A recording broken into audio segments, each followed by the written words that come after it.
We all long for the world to be good, for people to live in peace, act with love and justice. But there's a problem.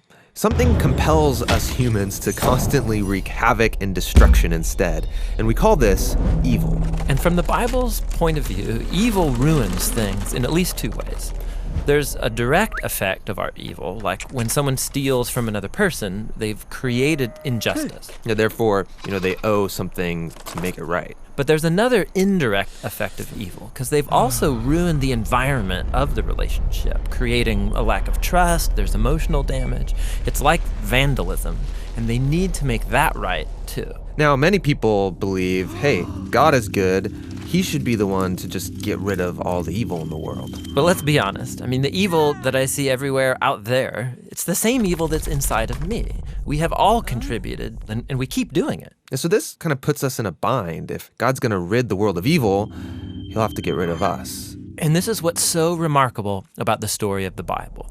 This God is so good that not only is he going to rid the world of evil, he's going to do it without destroying humanity. So how is he going to do that? Well, early in the story of the Bible, we're introduced to this practice of animal sacrifice, which I know, it seems weird to us, but for the Israelites, it was a very powerful symbol of God's justice and of his grace. So remember, I'm a contributor to the evil that's in the world. I should be removed.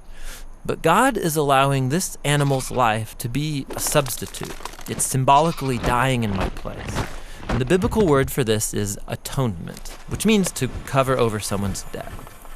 But there's a second part to this ritual. Remember, evil also causes this relational vandalism. And in the Bible, this idea is described as polluting or defiling the land and making it unclean.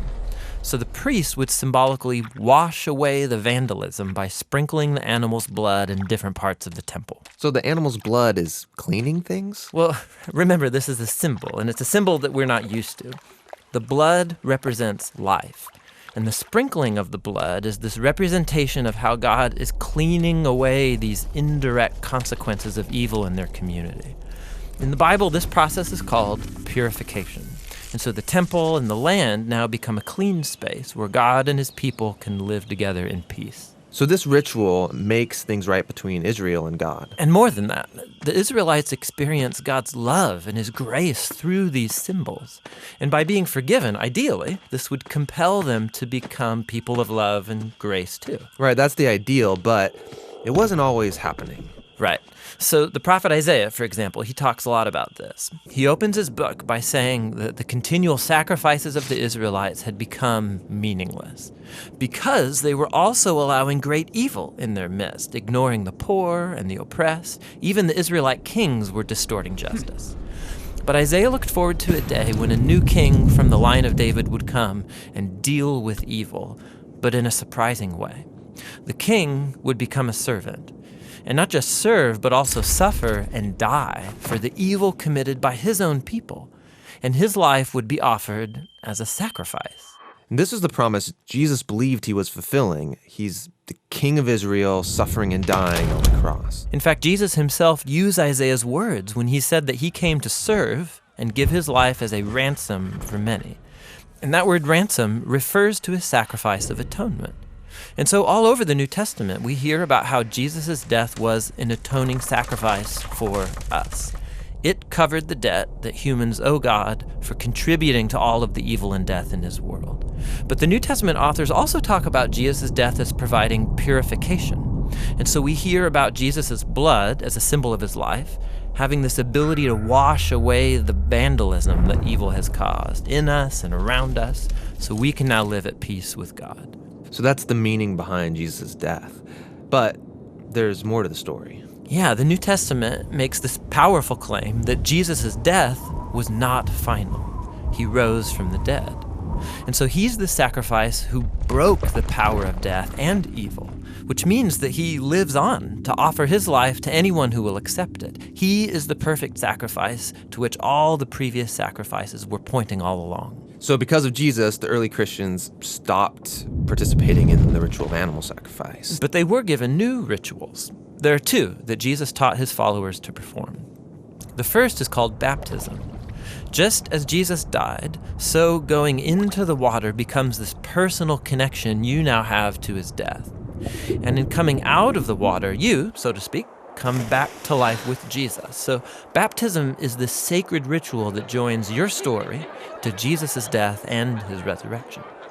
The second ritual is called the Lord's Supper, which is a reenactment of Jesus' last meal with his disciples, and he used bread and wine to portray his coming death as a sacrifice. And so now, followers of Jesus, they take the bread and the cup regularly to remember and to participate in the power of Jesus' death and in his life. So these rituals, they remind us of God's love and encourage us to live a life of love and grace. But they do more than that. They connect us to a new life source. The very power that brought Jesus back from the dead is the same power that can deal with the evil in our own lives and transform us into people who lead lives of love and peace. So we're walking through the Gospel of Luke, and we've reached the end of Jesus' long road trip to Jerusalem. He's arrived. So he rides a donkey down the Mount of Olives towards the city, and all these crowds are forming, and people are singing, "Praise the King who comes in the name of the Lord." They're laying down their cloaks in front of him. Why all this royal treatment? Okay, so Israel's ancient prophets promised that one day God himself would arrive and rescue his people and rule the world. Other times, the prophet spoke about a coming king who would ride into Jerusalem to bring justice and peace. So Jesus is activating all these hopes that he's that king, and everyone's ecstatic. Well, not everybody. The religious leaders, they think Jesus is a threat to their power, and so they're not happy. But even more striking, Jesus himself is distraught. He's actually weeping as he rides. Yeah, why? Well, Jesus can see what is coming. He knows that he won't be accepted as Israel's king, and he knows that Israel will keep going down a destructive path, neglecting the poor, stirring up rebellion against their Roman oppressors, and he knows that it will lead to death. It breaks his heart. And it riles him up. The first thing he does in Jerusalem is march into the temple courts, and he drives out the money changers, disrupting the entire sacrificial system. Yeah, he's staging a prophetic protest, and he stands in the center of the courtyard, shouting out words from Israel's ancient prophets. This is supposed to be a place of worship, but you've made it a den of rebels. A den of rebels? Yeah, he's quoting from the prophet Jeremiah, who stood in this same spot, the center of Israel's religious and political power. And he offered the same critique of Israel's leaders, that they're rebellious and corrupt. And they get the message and start to plan to have him killed. Which is no surprise to Jesus. In fact, he planned that all of this would happen during Passover. This is the Holy Week when Jewish people celebrate their ancient story of how God liberated them from slavery and invited them into a covenant relationship. And so Jesus uses the symbols of Passover to reveal the meaning of his coming death. The broken bread was his broken body, and the wine was his blood that would establish a new covenant relationship between God and Israel. Jesus was going to die for his people and open up a new way forward. After the meal, Jesus takes his disciples to a garden to pray. And he struggles with the very human desire to save his life instead of sacrificing it, but he overcomes this temptation. And it's here where the religious leaders, with the temple guards, find him and arrest him. Now, Jerusalem was being ruled by the Roman Empire, and so the temple leaders couldn't execute Jesus without permission from their Roman governor, a man named Pontius Pilate. And so they make up this charge that Jesus is a rebel king stirring up revolution against the Roman emperor. Pilate asks Jesus, "Are you the king of the Jews?" And Jesus answers, "You say so." So Pilate can see that Jesus is an innocent man and he doesn't deserve death. But the leaders keep insisting that he is dangerous, so they negotiate a compromise. Pilate will release an actual rebel against Rome, a man named Barabbas, instead of Jesus. And so the innocent is handed over in the place of the guilty. Jesus is taken away with two other accused criminals and nailed to a Roman execution device. And people are mocking him. Hey, if you're the Messianic king, save yourself and us. But Jesus loved his enemies to the very end, offering hope to one of the criminals dying beside him. And he even prayed for his executors. "Father, forgive them. They don't know what they're doing." And then the sky darkened as an innocent man died the death of a rebel. And then Jesus cried out with ancient words from Israel's Psalms, "Father, into your hands I commit my spirit. And then Jesus died, innocent and alone. This brings us to the final section of the Gospel of Luke. There was a religious leader named Joseph who opposed Jesus' execution and then requested to be given his body so he could bury Jesus in a nearby tomb. And then a couple of days later, some women who had followed Jesus came to visit that tomb, and they found it open and empty, and they encountered these mysterious figures telling them Jesus was alive from the dead. So they run away terrified. Nobody believes their report. I mean, he can't be alive. They all saw him die. Now, just outside of Jerusalem, a pair of Jesus' followers were leaving the city, traveling on a road to a town called Emmaus, and they were sad and confused about everything that had happened. Then Jesus shows up, walking alongside them, but they don't know it's him. Yeah, that's weird. Why couldn't they recognize him? Yeah, it's an odd but really significant image for Luke. They're blind to Jesus for some reason. So Jesus asks them, "What are you guys talking about?" And they begin to tell him about Jesus, a powerful prophet who they expected would rescue Israel, but was instead executed.